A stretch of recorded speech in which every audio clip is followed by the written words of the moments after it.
అందరికీ నమస్కారం అండి.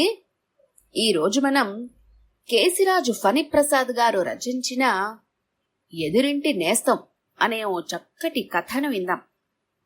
ఇక కథలోకి వెళ్దాం. ఉదయం 6 గంటలు. గేటుకు గుచ్చిన పేపర్ను తీసుకుని అరుగు మీద కుర్చీలో కూర్చున్నాను. ఒక్క క్షణం పేపర్లో మొదటి పేజీలో ముఖ్యమైన విషయాలు చదువుతూ అనుకోకుండా ఆగిపోయాను. చుట్టుపక్కల వాతావరణం నిశ్శబ్దంగా ఉంది.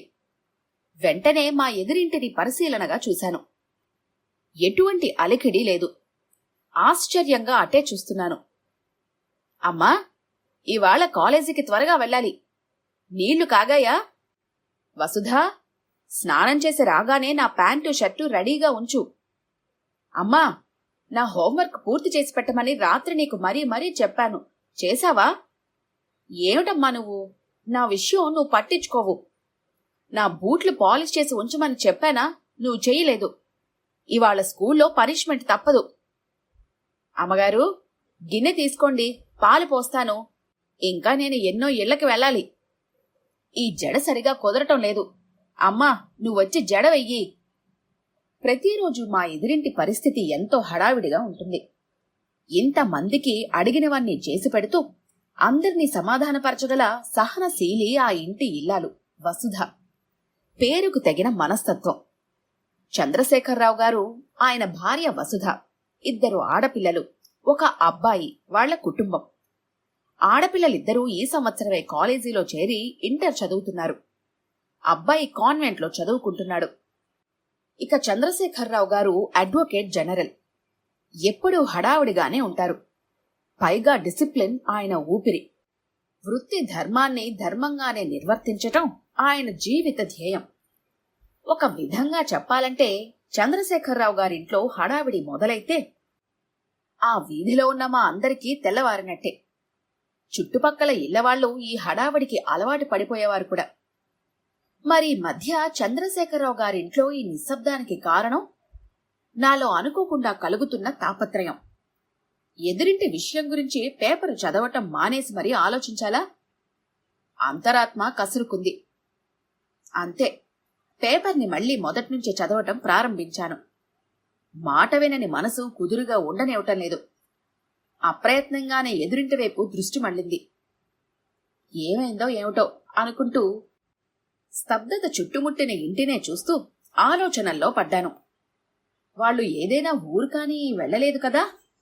ఏమో, 2 రోజుల టూర్ వెళ్లి రాత్రే వచ్చాను నేను కూడా. మా ఆవిడ సుమిత్ర మాట్లాడకుండా పడుకుంది.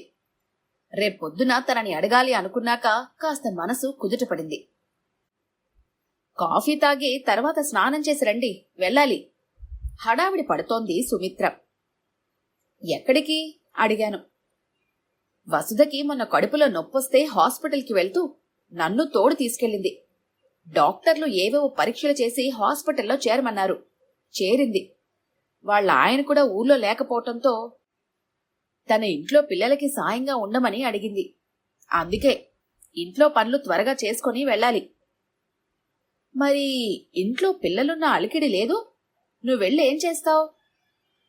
వాళ్లకు తెలిసిన వాళ్ళ ఇంటికి వెళ్లారు. నేను వంట చేసి మధ్యాహ్నం క్యారియర్ పంపాలి. మీ లంచ్ టైంకి వచ్చేస్తాను అంటూ వెళ్లిపోయింది. సుమిత్ర కలుపుగోలు మనిషి. మా కాలనీ వాళ్ళందరితోనూ స్నేహంగా ఉంటుంది.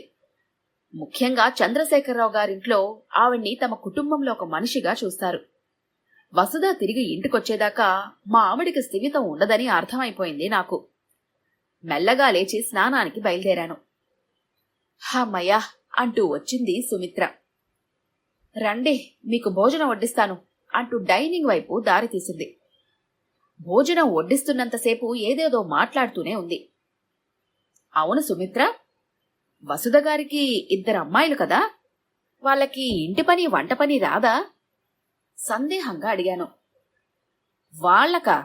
స్టవ్ వెలిగించటం కూడా రాదు. ఎంతసేపు కంప్యూటర్ ముందు కూర్చోవటం, నేర్చుకోవటం. అన్ని పనులు తల్లి చేసి పెట్టాల్సిందే. ఇక్కడ వస్తువు అక్కడ పెట్టరు. పాపం, అలాంటి ఆవిడికి అనారోగ్యం ఏమిటో సానుభూతిగా అన్నాను. హఠాత్తుగా సుమిత్ర కళ్లల్లో నీళ్లు తిరిగాయి. కంగారుగా అడిగాను, ఏమైంది సుమిత్ర అని. మొన్న ఆదివారం భోజనాలయ్యాక వసుధ దగ్గరికి వెళ్లాను. పప్పు రుబ్బుతోంది. ఇంతలో వాళ్ళ అమ్మాయి కేకేసి మంచినీళ్ళడిగింది. ఒక్క నిమిషం అంటూ వెళ్లి నీళ్ళిచ్చి వచ్చింది. ఆమె అటు వెళ్లగానే నేను సాయం చేశాను. వద్దంటూ నొచ్చుకుంది. ఆ తర్వాత బాత్రూంలో బట్టలు ఉతికిపెట్టి మమ్మీ అంటూ మరో పిల్ల కేకేసి చెప్పింది. సరే అనుకుంటూ అటు వెళ్ళింది. నాకు సహనం పోయి అడిగాను, వసుధా, మీ అమ్మాయిలిద్దరూ లోపల ఏం చేస్తున్నారు? ఈవేళ ఆదివారం కదండి, టీవీ చూస్తూ కబుర్లు చెప్పుకుంటూ ఉంటారు. బట్టలకు సబ్బు రాస్తూ అంది. వసుధ మాటల్లో ఎటువంటి భావం లేదు. నాకు ఒళ్ళు మండింది. మరీ విడ్డూరం కాకపోతే ఆడపిల్లలై ఉండి ఇంట్లో పనులు చేస్తూ తల్లికి కాసంత సాయంగా చేదోడు వాదోడుగా ఉండద్దు అని అదే మాట పైకడిగేశాను.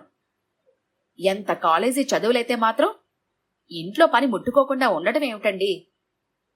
నిజమే అనుకోండి, మొదట్నుంచి లేని అలవాటు ఇప్పుడు రమ్మంటే ఎలా వస్తుంది చెప్పండి? రేపు పెళ్ళై అత్తవారింటికెళ్తే ఎలానూ పనిచేయక తప్పదు కదా అంది భారంగా. మరి ఇప్పట్నుంచే పిల్లల పనులు నేర్చుకోవాలి కదా. మీరొక్కరే రెక్కలు ముక్కలు చేసుకుంటూ ఇంత పని చేస్తున్నారు. రేపు మీకేదైనా అనారోగ్యం వస్తే పరిస్థితి ఏమిటి అన్నాను ఆవేశంతో. అప్పుడు వసుధ అసహాయంగా చూస్తూ ఉండిపోయింది. నిజంగా నాది పాపిష్టి నోరు. ఆ సాయంత్రమే వసుధ ఆసుపత్రిలో చేరింది. బాధపడుతూ చెప్పటం పూర్తి చేసింది నా భార్య. సుమిత్ర, వసుధ తన పిల్లల ప్రవర్తన గురించి ఎప్పుడైనా నీతో చర్చించిందా? ఆరాగా అడిగాను. తన పిల్లలకి ఏ పని రాదని ఏ తల్లి మాత్రం చెప్తుందని? వసుధకి పిల్లలు బాగా చదివి పోటీ పరీక్షల్లో నెగ్గాలని తపన. తన భర్తకి తనే స్వయంగా వండి వడ్డించాలని తాపత్రయం. అవును, వాళ్ళింట్లో మరో విషయం కూడా గమనించాను. ఆయనకు వంట మనిషిని పెట్టడం నచ్చదు. ఎప్పుడో మాటల సందర్భంగా ఆయనే అంటూ ఉండేవారు.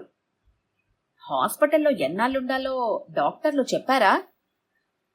ఏమో, ఏవేవో పరీక్షలు చేస్తున్నారు. కడుపు నొప్పి అప్పుడప్పుడు వస్తుందంట. ఈసారి మాత్రం ఎక్కువగా వచ్చిందని చెప్తోంది. ఇవాళ వాళ్ళ ఆయన వస్తున్నారు. సుమిత్ర, నా పిల్లలకు ఏ వస్తువు ఎక్కడుందో తెలీదు. వాళ్ళంతట వాళ్ళు ఏ పనులు చేసుకోలేరు. మీరే మా పిల్లల్ని ఇంటిని చూసుకోవాలి అంటూ వసుధ కళ్ళమ్మట నీళ్లు పెట్టుకుంటోంది. బాధపడుతూ చెప్పింది మా ఆవిడ. అది కాదు సమస్య. ఈ సమస్యకి పరిష్కారం గురించి ఆలోచిస్తూ కూర్చుండిపోయాను. అంతే, కర్తవ్యం స్ఫురించింది. నా నిర్ణయం విన్న సుమిత్రకు కూడా కొంత ఊరట కలిగింది. ఆ రోజు శనివారం మధ్యాహ్నం ఇంటికొచ్చాను. అక్కడ కనిపించిన దృశ్యం చూస్తే వేసిన ఆశ్చర్యం అంతా ఇంతా కాదు. మా ఆవిడ వంటింటి గడప దగ్గర కూర్చుని బియ్యంలో రాళ్లేరుతోంది. పక్కనే కూర్చున్న వసుధ కూతురు కూరలు తరుగుతోంది. అప్పుడే అక్కడికొచ్చిన వసుధ రెండో కూతురు, ఆంటీ, బకెట్లో వాషింగ్ పౌడర్ ఎంత వేయాలి అని అడుగుతోంది. నాకు ఆ సన్నివేశం చిత్రమైన ఆనందాన్ని ఇచ్చింది.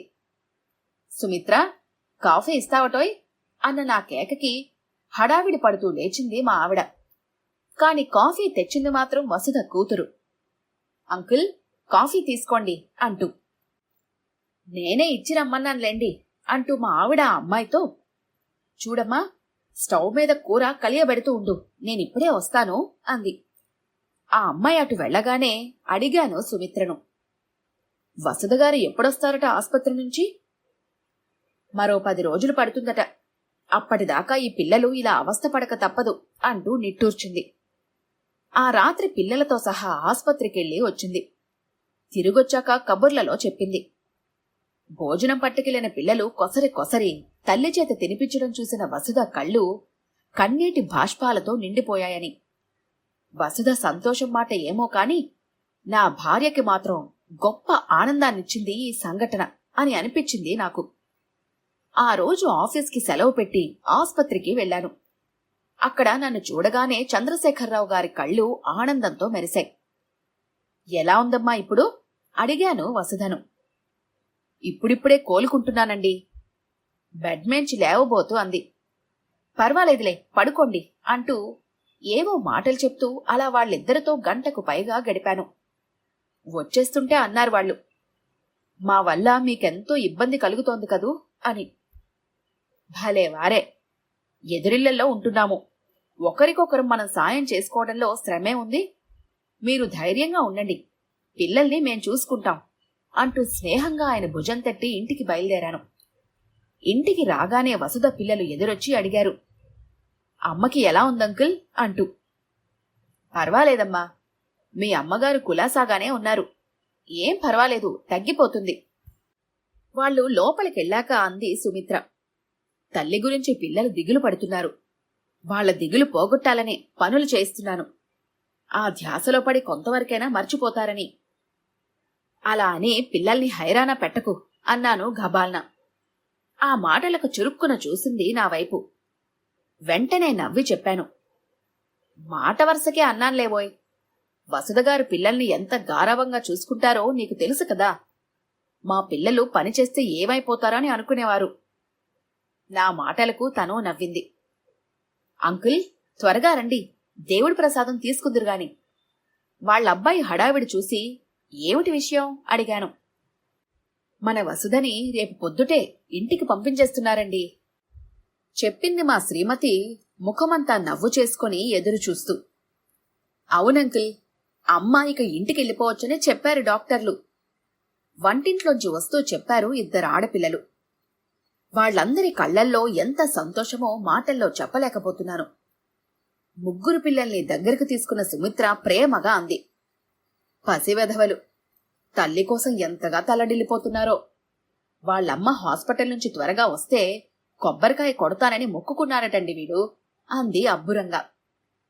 నాక్కూడా ఆ వార్త అమితానందాన్ని ఇచ్చింది. ఎదిరింట్లో పెళ్లి సందడి మళ్లీ మళ్లీ చూడాలని మనసు కోరుకుంది. అనుకున్నట్టుగానే వసుధ ఆరోగ్యంగా ఇంటికి తిరిగొచ్చింది. ఆ మాటను సుమిత్ర ఎన్నిసార్లు అనుకుందో తృప్తిగా. చంద్రశేఖరరావు గారిల్లు కొత్త కళతో కలకల్లాడిపోతోంది.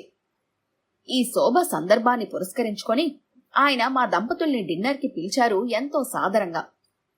డైనింగ్ హాల్లో అరటి ఆకుల్లో భోజనం. మా ఇద్దరి జంటలు ఎదురెదురుగా కూర్చున్నాము. పిల్లలు వడ్డన చేస్తున్నారు. పెళ్లివారికి వడ్డిస్తున్నంత హడావిడి పడిపోతున్నారు. ఇంత చక్కటి భోజనం మనం కలిసి ఆరగిస్తామని నేను అనుకోలేదు సుమా అన్నారాయన గోంగూర పచ్చడిని మరి కాస్త వేయించుకుంటూ. నిజం చెప్పద్దు, నాకు ఆనందంగానే ఉంది అలా అందరం కలిసి సహపంక్తి భోజనం చేయటం. దానికంటే కూడా ఆ పిల్లల్లో వచ్చిన మార్పు కనుల పండవుగా మహా విందుగా ఉంది. అలా కలివిడిగా హడావిడిగా ఇంటి పనులను చకచకా చేయటం చూస్తుంటే ముచ్చటేసింది. ఇదంతా గమనించిన వసుధ అంది, పిల్లల్ని ఇలా మార్చేసిన పుణ్యమంతా అక్కయ్య గారిదే అంటూ అభినందనగా మా ఆవిడ వైపు చూసింది. నిజమేనండి, మా పిల్లలకు చక్కగా పనులు నేర్పారు. వాళ్ళకిప్పుడు మాట మంచి తెలిసింది, కష్టం సుఖం తెలుసుకున్నారు. మీ మేలు మాటల్లో ఎలా చెప్పాలో తెలియటం లేదు. ఊహం, అసలు అభినందించడానికి మాటలే లేవు అన్నారాయన ఎంతో ఉద్వేగంతో. సుమిత్ర వసుధలు ఒకరివైపు ఒకరు చూసుకుంటూ నవ్వుకున్నారు. వారిద్దరి కళ్లల్లోనూ కన్నీటి తెరలు కమ్ముకున్నాయి. ఒకరిది కృతజ్ఞతాభావం, మరొకరిది తల్లితనం. తనకు పిల్లలు లేకపోయినా ఈ 10 రోజులు ఆ పిల్లల్ని తన పిల్లల్లా చూసుకున్న మురిసిపోయిన సుమిత్ర మనసు బోసిపోవటం నేను గమనించాను.